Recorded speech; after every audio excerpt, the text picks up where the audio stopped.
Hey guys, welcome to Black United, welcome to another video. And Atletico Madrid won, Liverpool 0, and that was the first game of the Champions League of the knockout stages in 2020. And what can you say? That was something definitely to comment about. First of all, I want to start saying that sorry about the video being so late on it. I promise that I will try to release the video from today about the Champions League. It's going to be the Tottenham RB Leipzig game.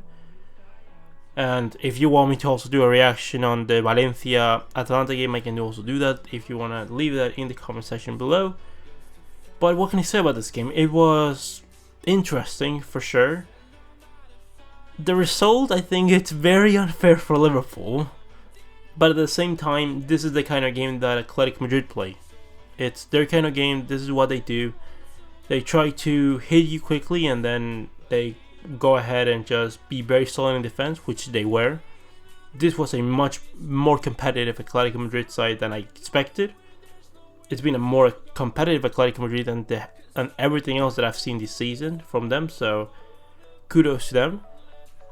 And also mentioning that Liverpool, though they were not bad, I don't think they were bad. I think they were alright. But I think that also highlights that what they've been doing in the Premier League, it's not by the merit that Liverpool are like this unbeatable team that is like not that no one is able to beat them. I don't think that's true at all. They are a great side. They are probably one of the greatest sides in world football ever.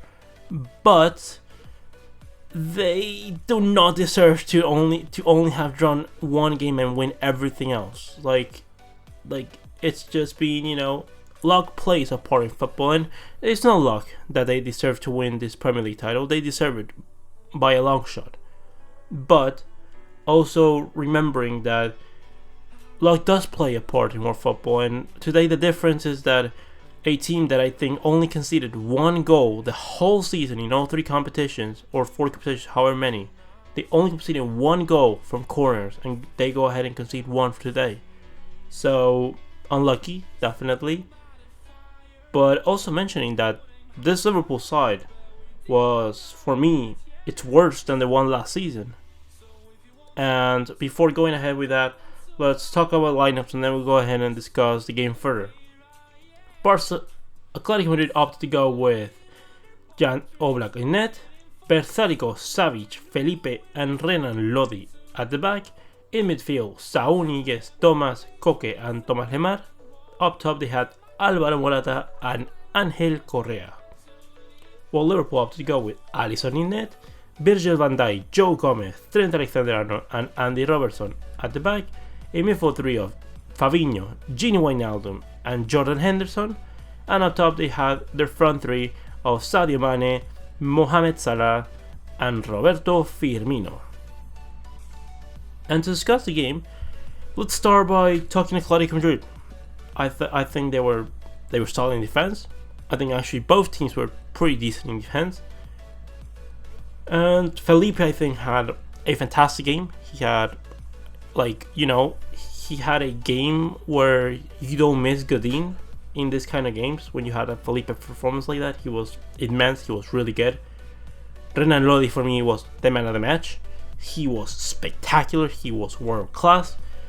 He was literally, his delivery was fantastic. And I just want to say that it's a shame that Barcelona, you go to Brazil so much to shop in Brazil. And how on earth did Renan Lodi escape you? Let's be honest. Yes, competing against Real Madrid, it can be hard to compete against Real Madrid.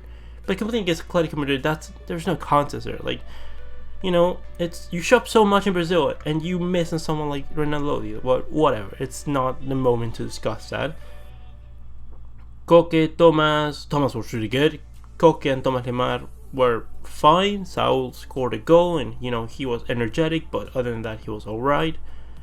Álvaro Morata, I have to say, it wasn't that he was bad. He wasn't bad. It's just that very, very unlucky that he had to slip in that 60th minute something chance that he had. It was so unlucky that he slipped, because if he was able to put a 2-0 in the board, and that would have been really, really tough for Liverpool to equalize even at Anfield. So again, and Angel Correa did a lot of work. It was very courageous in this game.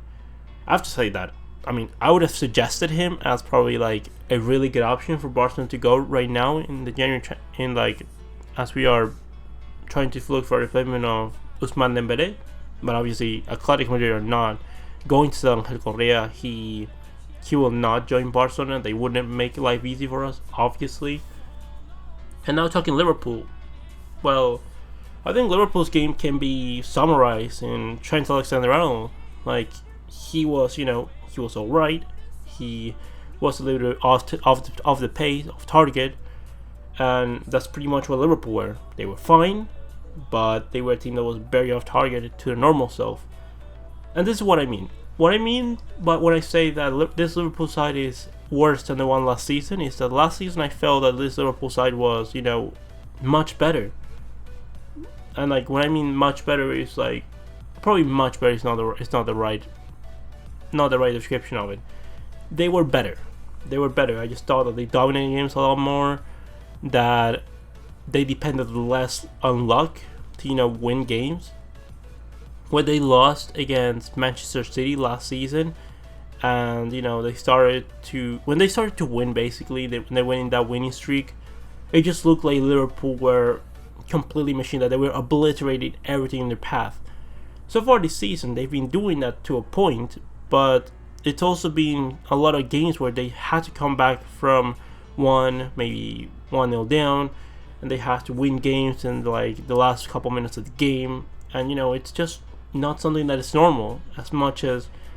And again, they do deserve to win this Premier League title, but you have to understand that there's no team in the world that can compete with a team that's won and won something like 25, 26 games so far this season. So it is really good work from Liverpool so far in the Premier League.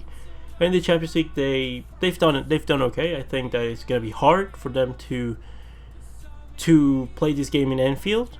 It's going to be tough for them. Atletico Madrid are going to be very solid in defense. Anfield has a crowd that is going to be very, very important if Liverpool to go through, for sure. They have to be the 12th man for sure. Like, there's no debate about that. And if Atletico Madrid do score away from home, Liverpool need to score 3.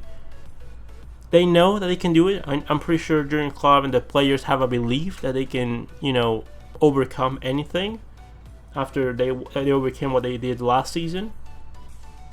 But we're gonna have to see, because again, I don't think they're as good as last season. I thought that Salah and Mane were I thought that the front three was pretty alright. Like, it wasn't anything too special. But again, with less space that Atletico Madrid defense gives you, it's understandable to a degree. But they need to kick into gear. I feel that they did not ever go into like third or fourth gear. They were like stuck in second for the whole game, and playing at second gear, it's just not gonna be something positive for them going forward. What do I think about the chances of Atletico Madrid going through? I think that people were underestimating Atletico Madrid, honestly. I don't understand why. I thought that pretty much if there's one team that can annoy Liverpool, is Atletico Madrid, because you're asking Liverpool to be the protagonist with the ball, and Atletico Madrid we're gonna do the thing, be very solid in defense, and if you can hit them on a corner, on a free kick, on a fast counter, you go ahead and do so. Atletico Madrid does seem like they could use a player like Antoine Griezmann for sure. I think that him today would have been so important for Atletico Madrid. But he's a Barcelona, and let's hope that we can see a Barcelona the best Griezmann that we saw at Atletico Madrid for sure. I'm very quickly talking about the game from Borussia Dortmund against Paris Saint-Germain. Another game that probably deserved a 2-2 or a 1-1, something along the lines. We have to talk about Erling Braut Haaland. What a goal scorer he is! Like, don't ask me about the player.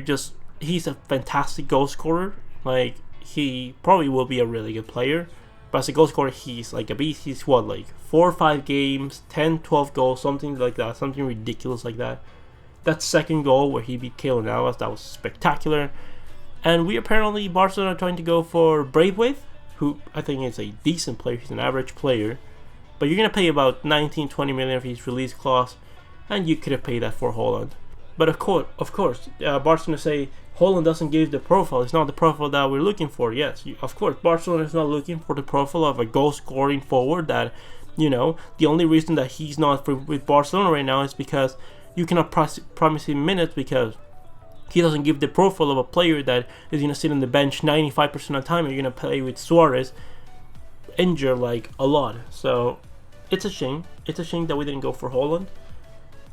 When that 75 million becomes active of his release clause at Borussia Dortmund, we'll have to see his development. But if we're not going to sign a forward, if Suarez is going to stay on 2021, then let's keep Suarez until 2021 and let's go for Haaland. Like, maybe we're missing out on Lautaro and on Timo Werner, and I do think that Werner and Lautaro are better. But if we're going to keep Suarez until 2021, then let's keep Suarez, and then let's try to go for Haaland for those 75 million.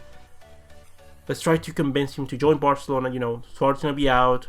Messi's going to be probably going to be ending his career in 2022. So let's try to do this right next time around. And honestly, in the game against Borussia Dortmund, he was alright. Borussia Dortmund were not particularly, like, they were alright. Sancho was, I thought, pretty good. PSG were fine. Mbappe, Neymar, like, they were alright for the game. But I do have to say that, again, I think PSG have the upper hand in this one. Borussia Dortmund away from home defensively are a complete mess. And anything can happen. This is the Champions League. Barcelona are playing next week. We'll see what's going to happen. But anyways, with all that said and done, leave me all your opinions about the game in the comment section below. Comment, like, and subscribe. And I'll see you next one. Blau Dennis.